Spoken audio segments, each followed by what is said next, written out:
జగన్ సంక్షేమ పథకాలు ఇచ్చాడు కానీ అభివృద్ధి చేయలేదని విమర్శించిన పవన్ చంద్రబాబు ఇప్పుడు అంతకంటే ఎక్కువ పెట్టిన పథకాలను మరి ఎలా చూడవచ్చు దీన్ని?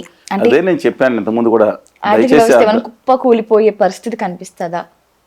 అవి అమలు చేస్తే ఆలోచిద్దామండి. నేను అనేది ఒకటి, కానీ మీకు నమ్మకం ఉందా సార్ అమలు చేస్తారా? కేంద్ర ప్రభుత్వ సహకారం కనుక ఉంటే డెఫినెట్గా అమలు చేయడం, ప్రత్యేక హోదా విభజన హామీలు కనుక వస్తే అమలు చేసే అవకాశం కూడా ఉంటుంది. కానీ ఎక్కువ కాన్సన్ట్రేషన్ మిగతా దాని మీద పెట్టాలి.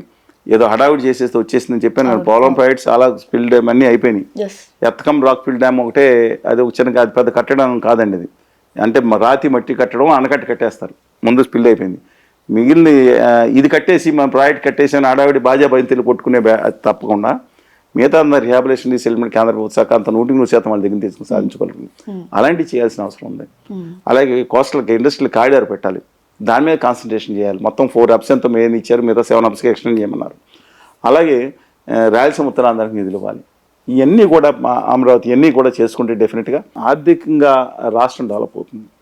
ఆర్థికంగా డెవలప్ అయినప్పుడు సంక్షేమ కార్యక్రమాలు చేయడం సాధ్యం అవుతుంది. హోదా విభజన హామీలు వస్తే కానీ కొన్ని లక్షల కోట్లు పరోక్షంగా ప్రత్యక్షంగా రాష్ట్రానికి లాభం జరుగుతుంది. రాహుల్ గాంధీ గారు ఇస్తా అన్నారు, కాంగ్రెస్ పార్టీ సంతకం ఈ పార్టీకి అయిపోయి ఉండేది, ఆంధ్రప్రదేశ్కి వచ్చేసేది. అందుకని రాదనేవాళ్ళు మరి పదే చెప్తాను, రాదనేవాళ్ళు ఇది ఒక ఇక ముగిసిన చాప్టర్ విభజన హామీలు అనే వాళ్ళు ఆంధ్రప్రదేశ్ ద్రోహులు, నయవంచికులు వాళ్ళు. అవి గుజరాత్కి వెళ్ళి అక్కడ మోడీ గారు బంద్ చేసుకోమనండి, ఆంధ్రప్రదేశ్లో అనవసరం. ఆంధ్రప్రదేశ్ హక్కులకి ఆత్మగౌరవానికి వ్యతిరేకంగా ఉంటూ చేసేవాడు అనవసరం అండి.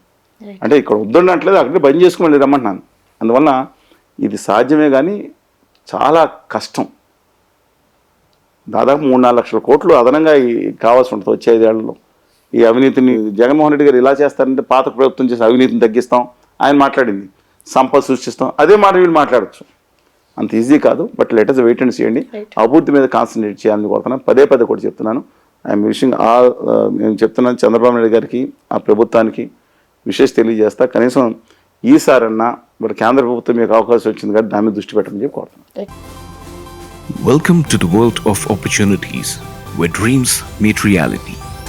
At Sun International Institute of Tourism and Management, we pride ourselves on being a world-class institution dedicated to nurturing talent and shaping careers.